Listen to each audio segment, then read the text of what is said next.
Let's quickly talk about expressions and operators. An expression is a series of operators and operands.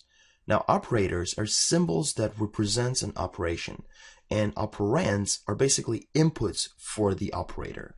Let me show you a quick example. I will say int result equals 10 plus 10. See this?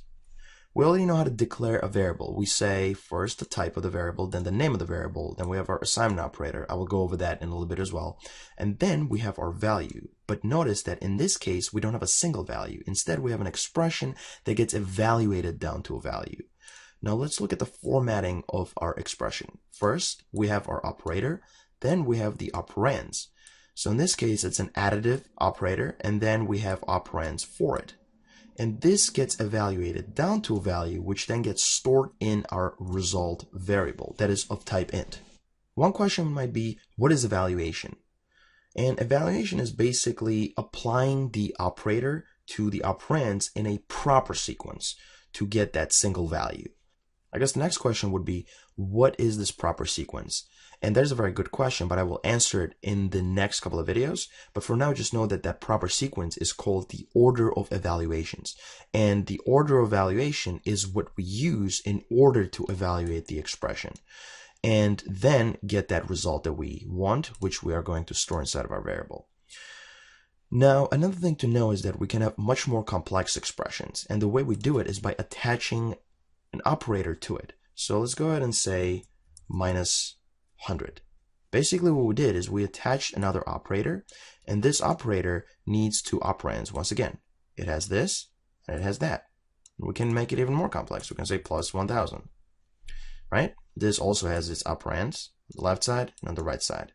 Now we can also have a variable inside of our expression. So we can say int number equals 90, and then we can say minus number.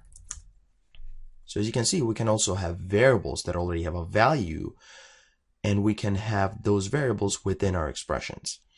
Now, this is not really the most interesting case because it would have been interesting if we actually took an input from a user and then used that value inside of our expressions. And we can totally do that. I will also go over that in the next couple of videos. But for now, know that we can just use variables in our expressions.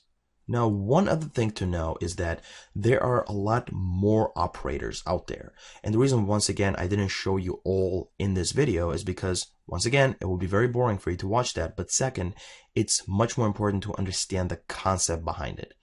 And so to know the rest of the operators, you can actually go to Google and type in C# operators and click on the one for the MSDN link. And then you can see here C# operators. As you can see, you have primary operators, you can have unary operators, multiplicative operators, additive operators.